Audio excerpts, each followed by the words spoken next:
하나님의 말씀은 고린도전서 1장 1절부터 3절까지입니다. 하나님의 뜻을 따라 그리스도 예수의 사도로 부르심을 받은 바울과 그 형제 소수대네는 고린도에 있는 그 하나님의 그 교회 곧 그리스도 예수 안에서 거룩하여지고 성도들이라 부르심을 받은 자들과 또 각처에서 우리의 주 곧 그들과 우리의 주 되신 예수 그리스도의 그 이름에 관하여 부르는 모든 자에게 하나님 우리 아버지와 주 예수 그리스도로부터 은혜와 평강이 너희에게 있기를 원하노라.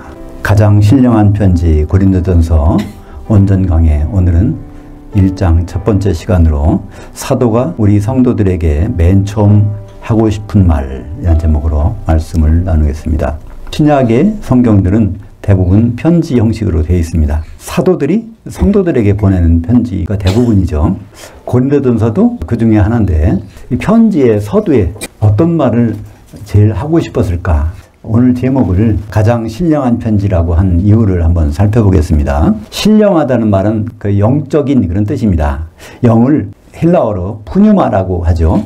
그것의 형용사를 푸뉴마티코스, 영적인 그것을 이제 우리말 성경에는 주로 신령한이라고 번역했습니다. 그러니까 신약 성경에는 신령한이라는 말이 총 21회 나와요. 영적이다 하는 말이 21번 나오는데 고린도전서에만 11번이 나옵니다.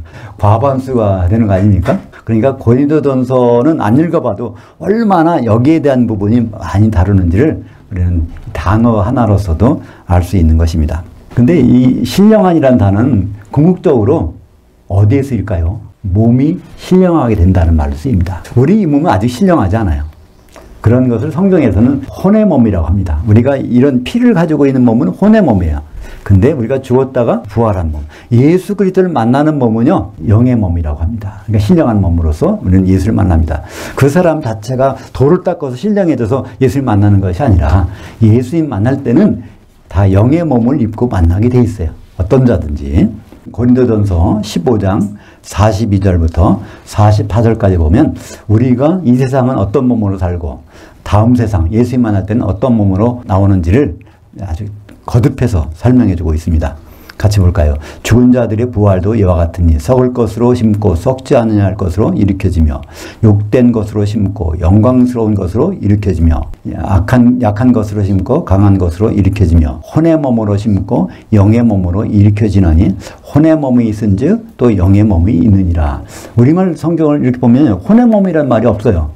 뭐라고 되어 있을까요? 육의 몸이라고 되어 있어요. 육체의 몸, 육의 몸. 근데 사실은 원어적으로 하면 혼의 몸입니다. 혼이라는 것이 사실 우리가 이렇게 살아있는 건 뭡니까? 혼이 몸속에 들어와 있어서 사는 거예요. 혼이 빠져나가면 죽는 건데 혼이 그 정지되는 것을 어떤 경우에 혼이 정지될까요? 피가 돌다가 심장에서 정지되면 그 사람 죽습니다. 그래서 피를 갖고 있는 몸이 그래서 혼의 몸이고 피가 없는 몸, 영의 몸으로 되는 것이죠. 그러니까 그런 창세기부터 그런 개념으로 돼 있죠. 창조된 인간은 형상만으로 창조되는데 하나님의 형상이 창세기 9장 4절에 보면 뭐라고 돼 있어요? 피가 혼이고 혼이 형상이니라 이렇게 돼 있죠. 피가 있는 것이 하나님 형상이 있는 거고 거기다 뭐까지 있어야 돼요? 영까지 있으면 하나님 모양까지 있으면 우리가 이제 아담의 후손처럼 이렇게 있는 것입니다. 1절 보겠습니다. 하나님의 뜻을 따라 그리스도 예수의 사도로 부르심을 받은 바울과 그 형제 소수대네는 그러니까 맨 먼저 바울은 고린도 교회 성도들에게 뭘 말씀하고 있어요? 하나님의 뜻에 대해서 말씀하고 있어요. 모든 행동의 기본은 하나님의 뜻입니다. 하나님의 뜻에서 벗어나는 것이 뭘까요? 그걸 성경에서는 죄라고 말합니다. 그죠? 죄는 빗나갔다 그런 거예요. 하나님 뜻에서 빗나가는 것이 죄라는 것이죠. 하마르티아라는 죄는 그 마르티아라는 건 관역입니다.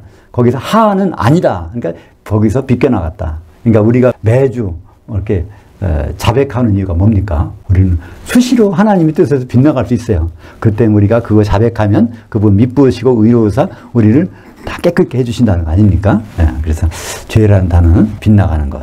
근데 어디서? 하나님의 뜻에서. 근데 하나님은 도대체 어떤 뜻을 갖고 계실까요? 사람의 뜻을 알아보는 것은 참 힘들어요. 왜냐하면 사람은 뜻이 자꾸 바뀌니까. 근데 하나님은요, 그분의 뜻은 바뀌지가 않아요. 그러면 어떤 뜻이 그분의 뜻일까? 그러면 맨 처음 하나님의 뜻이 뭔가 알면은 지금도 그 뜻은 유효해. 그러니까 하나님이 그 결단을 내린 그 장면이 창세기 2장 24절입니다. 이러므로 남자가 그 부모를 떠나 그의 아내와 합해서 둘이 한 육체로 될지니라. 여기에 하나님의 뜻이 나타나 있습니다.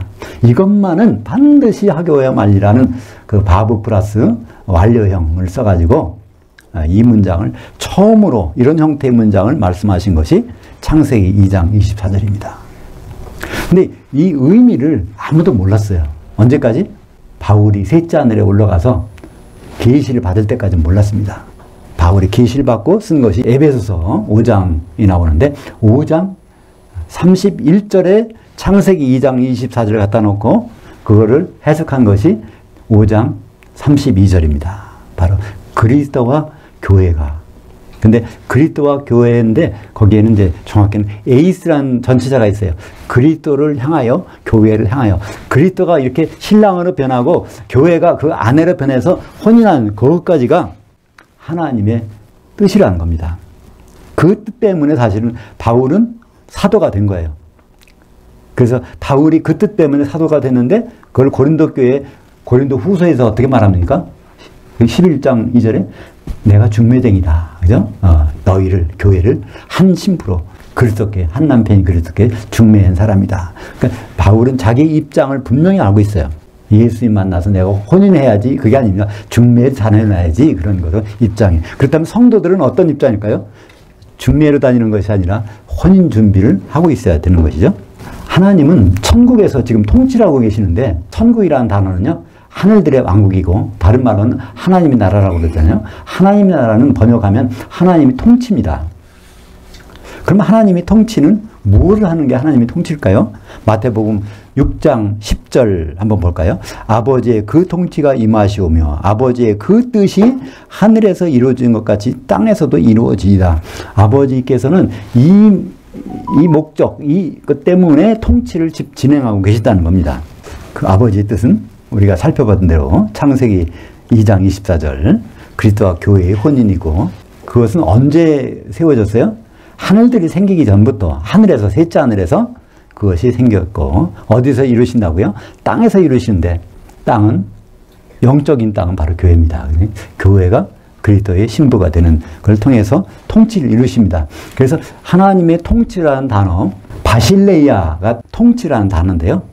바실레이아가 이루어진 것을 바실리오라는 동사를 써가지고 나타내는 것이 요한계시록 19장 6절 하반절입니다. 그러니까 통치가 이루어진 것, 통치하고 계시는 것이 아니라 통치가 완성된 장면이 요한계시록 19장 6절 하반절에 같이 보죠. 7절까지 할렐루야 우리 하나님은 곧 전능하시니가 통치하셨도다.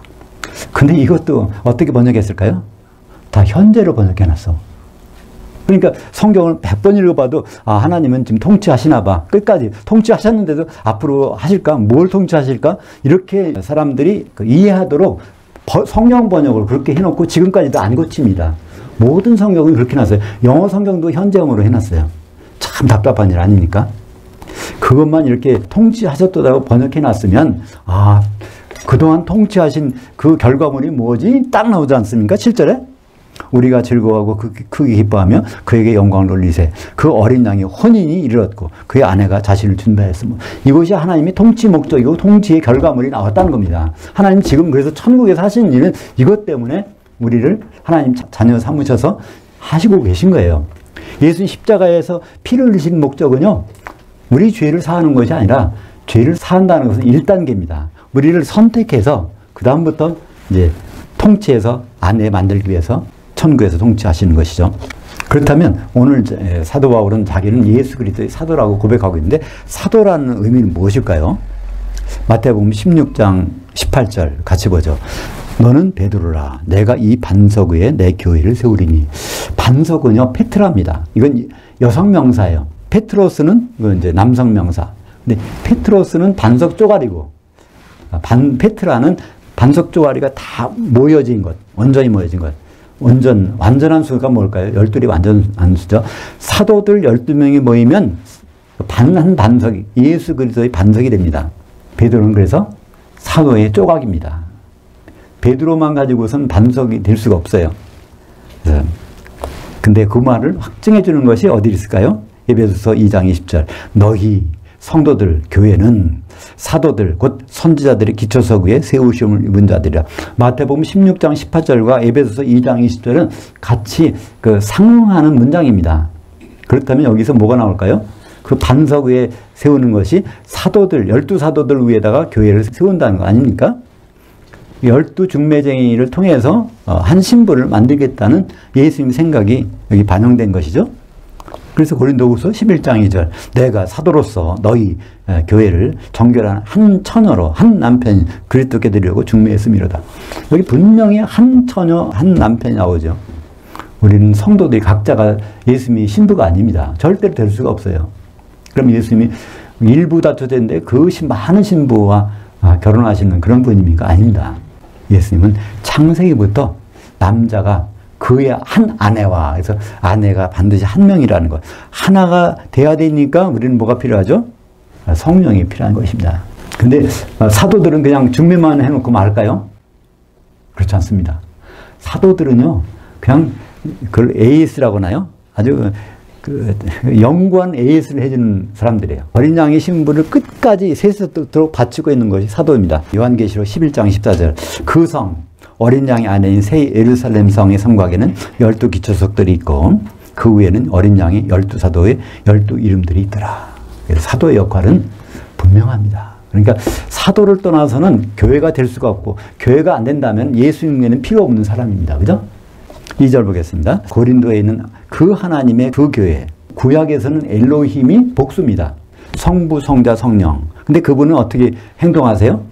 한 몸으로서 행동하십니다. 그래서 창세기 1장 1절에 엘로힘이 복수인데 창조하셨다 빠라는 단수동사를 씁니다. 그건 하나님의 신비예요. 그러니까 창세기 1장 1절을 다른 언어로 번역할 때 삼위일체라는 말을 안 쓰면 번역이 잘못된 겁니다. 히브리 말은 자체가 삼위일체를 포함하고 있어요. 복수인 주어가 단수로서 행동하는 것, 그렇게 돼 있는데, 근데 신약에서는 그렇지 않습니다. 성부, 아버지 하나님과 아들 하나님과 성령 하나님이 따로따로 행동하세요.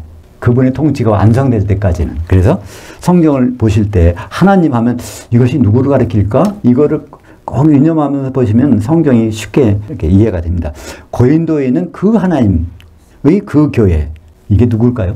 우리는 금방 합니다. 예수님 마태복음 16장 18절에서 내가 이 반석 위에 내 교회를 세우리니. 그러니까 교회는 예수님 거예요. 그러니까 고린도에 있는 하나님의 그 교회.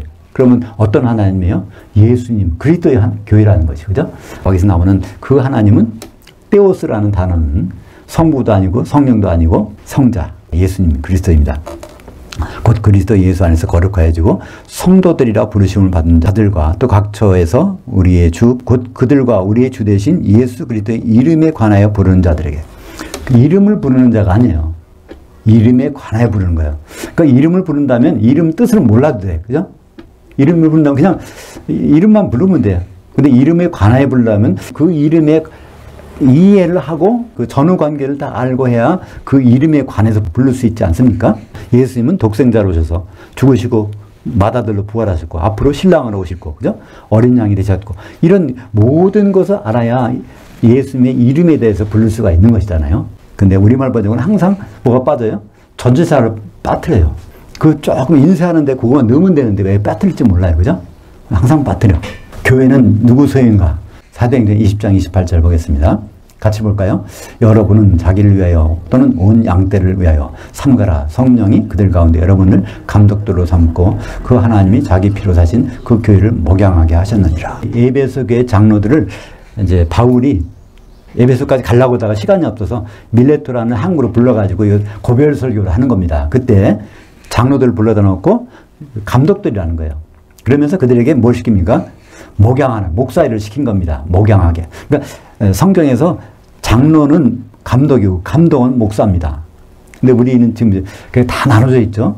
교회 가면 장로님도 있고 목사님도 있고 어떤 교회는 감독도 있고. 그래서 감독이 그냥 목사를 감독하는 걸 감독이라고 이렇게 하는 게 감로교회잖아요. 근데 그거 아닙니다. 감독은요, 목사 감독하는 것이 아니라 성도들을 보살피는 게 그 역할인데요. 그건 누가 지금 한다고요? 목사의 역할이 바로 이 장로와 감독과 목사의 역할을 하는 것입니다. 그렇다면 우리 교회에서 성도들은 반드시 뭘 해야 될까요? 여기에 목양하게 했으니까 우리는 또 그 풀을 먹어야 돼. 사도들의 꼴을 누굴 통해서? 성경을 인도하는 사람들을 통해서 사도들의 꼴을 먹어야 되는 것이 교회의 성도들의 본분입니다. 근데 교회는 또 어떻게 표현되어 있을까요? 마태복음 13장 45절 같이 보죠. 또 천국은 마치 좋은 진주들을 구하는 장사 같으니 극히 값진 진주 하나를 발견하며 가서 자기의 소유를 팔아 그것을 샀느니라. 좋은 진주를 구하는 장사는 누굽니까? 우리 성도들이 아닙니다. 그것은 이미 됐느니라. 그것을 샀느니라. 이게 이제 완전히 과거예요. 그걸 이미 사버렸어. 이거와 비슷한 것이 어디 나오죠? 이거 바로 앞절에 어떤 사람이 가서 밭에 가서 일을 하다가 거기서 값진 보화를 발견하고 그것을 덮어두고 갔다 와서 그거를 사느니라. 그것은 현재 진행형이에요. 현재 하는 거예요.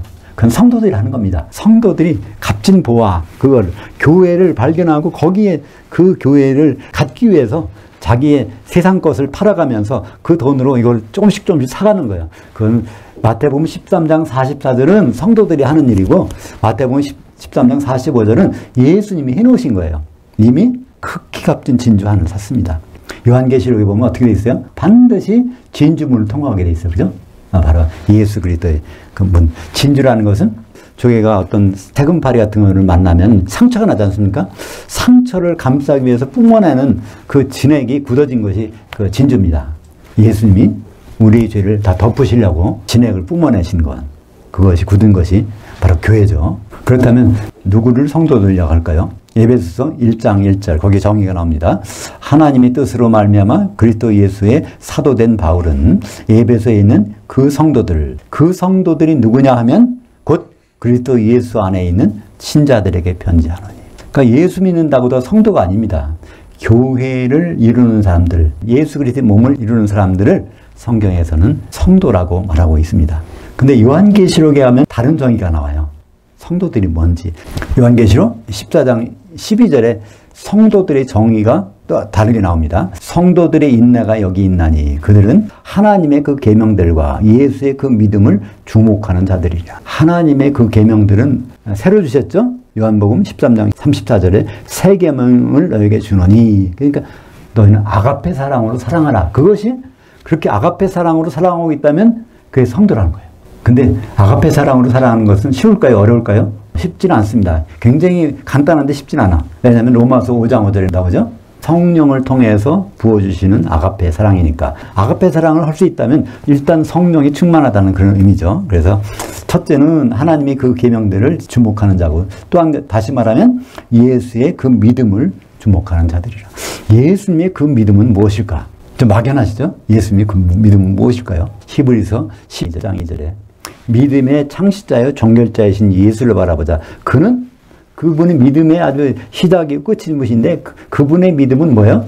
그 앞에 있는 기쁨을 보고 부끄러운 십자가를 지셨느니라 이렇게 나왔습니다. 그러니까 십자가를 뭐 때문에 졌다고요? 십자가에서 피 흘리신 이유가 그 너머에 있는 그 기쁨이 여섯 명사예요. 그 어린 양의 신부감을 바라보면서 십자가를 지셨다는 겁니다. 그 혼인하시려고.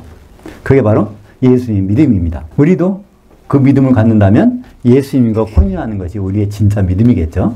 혼인 준비를 하고 있다면. 3절 보겠습니다. 하나님 우리 아버지와 주 예수 그리스도로부터 은혜와 평강이 너에게 있기를 원하노라.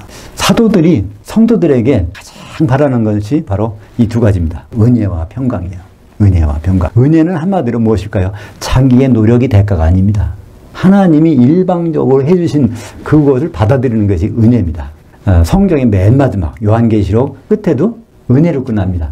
너희에게 은혜가 있을지어다. 그래서 은혜는 그분이 혼인하시기 위해서 십자가에서 피를 흘리신 그걸 헛되이 하지 말라는 것이 바로 이제 그분의 은혜를 받아들이는 것입니다. 그리고 그러기 위해서는 뭐가 필요할까요? 평강이 있어야 됩니다. 평강은 우리말로 번역에는 평화, 화평, 평안 뭐 이런 다양한 말로 번역되어 있는데요. 이제 헬라어로는요.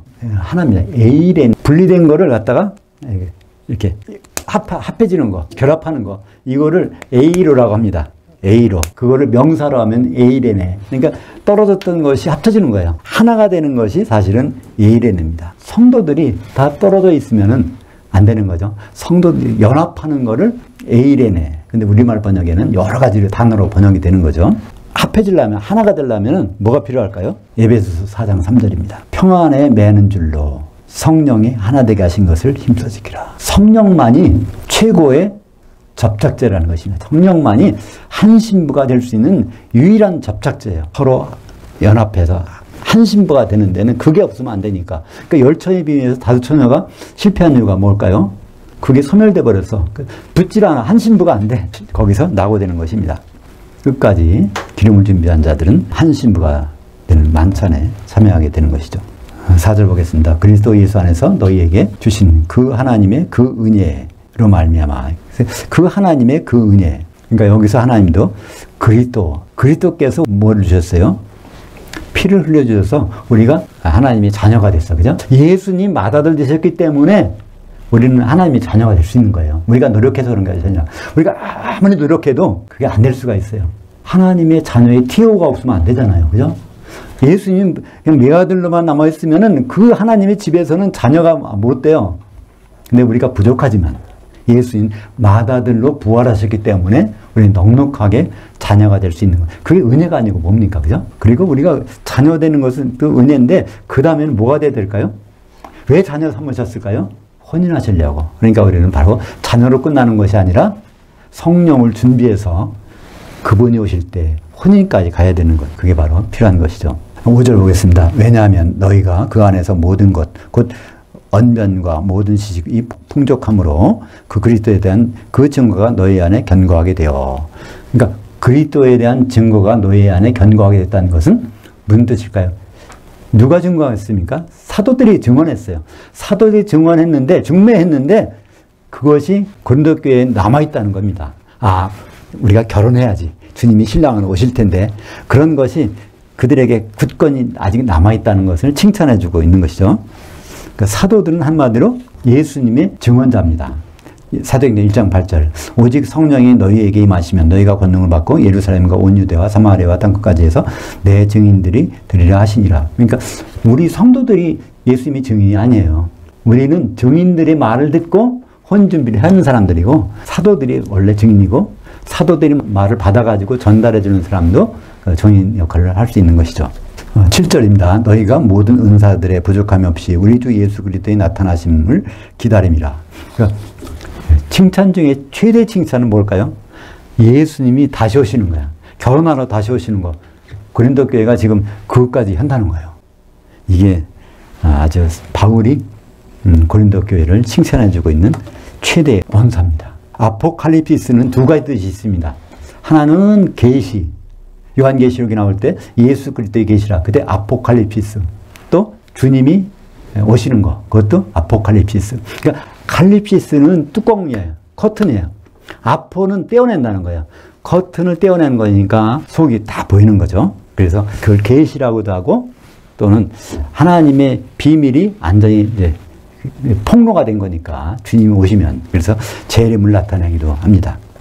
8절 보겠습니다. 주께서 너희를 우리 주 예수 그리스도의 그날 주님께서 오셔서 심판하시고 혼인하시는 그날 책망할 것이 없는 자들로 끝까지 견고하게 하시리라. 근데 우리가 이 말씀 속에서 뭐를 발견할 수 있습니까? 끝까지 갈 수도 없을 수 있다는 말입니다. 그죠? 중도에 하차할 수 있다는 얘기예요. 10처녀에 비해서 미련한 5처녀처럼 성령을 소멸할 수도 있다는 얘기입니다.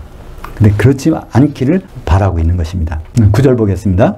너희를 불러 그의 그 아들 예수 그리스도 우리 주와 더불어 교제하시는 그 하나님은 미쁘시도다. 교제한다는 것은 성령과 소통하는 겁니다.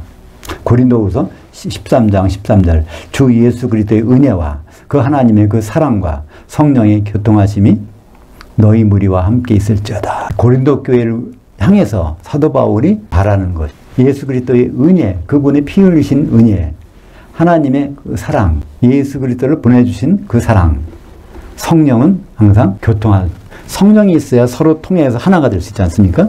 형제들아, 내가 우리 주 예수 그리스도의 이름으로 너희를 권하노니 너희가 같은 것을 말하고 너희 가운데 분쟁들이 없이 같은 마음과 같은 생각으로 온전히 합해져라. 근데 한 가지 문제가 있어요. 고린도 교회의 최초의 문제가 뭘까요? 처음 문제? 고린도 교회는 5가지 정도의 문제가 있었어요. 그 최초의 문제가 분쟁, 그 다음에 음행, 우상숭배, 은사를 오해하는 것, 그 다음에 부활에 대한 오해. 그 5가지가 있는데 이 5가지의 맨 첫 번째는 분쟁이 있다는 거야. 나는 바울에게, 아볼로에게, 게바에게, 그러니까 이렇게 하나가 되지 못하는 그런 생각이 고린도 교회에 있다는 것입니다. 그들에게 은사는 많았지만 그것 때문에 오히려 하나가 되지 못한다는 것입니다. 13절을 보겠습니다. 그 그리스도께서 어찌 나뉘었느냐. 바울이 너희를 위하여 십자가에 못 박혔으며 바울의 이름으로 너희가 세례를 받았느냐. 우리는 지금까지도 그래요. 교회가. 세례가 참 복음을 흐리게 하는 문제입니다. 한마디로 세례를 받아야 정식교인으로 인정하지 않습니까? 근데 성경에서는 그러지 말라는데, 그리고 더구나 물세례를 주지 말라는데 우리는 물세례를 준단 말이에요. 예수님은 사도행전에 보면 요한은 물로 세례를 베풀었지만 너희는 몇 날 못되어 성령으로 세례를 받으리라. 그러면서 성도들에게도 성령 세례를 줘서 하나 되게 하는 것. 그것이 마태복음 28장 19절 20절에 보면 바로 너희는 가서 모든 민족으로 내 제자를 삼는데 어떻게 삼냐면 아버지와 아들과 성령의 이름 안으로 세례를 베풀고, 이때는 세례라는 것은 성령 세례입니다. 그 명령이 처음으로 집행된 장소가 바로 사도행전 2장 38절 볼까요?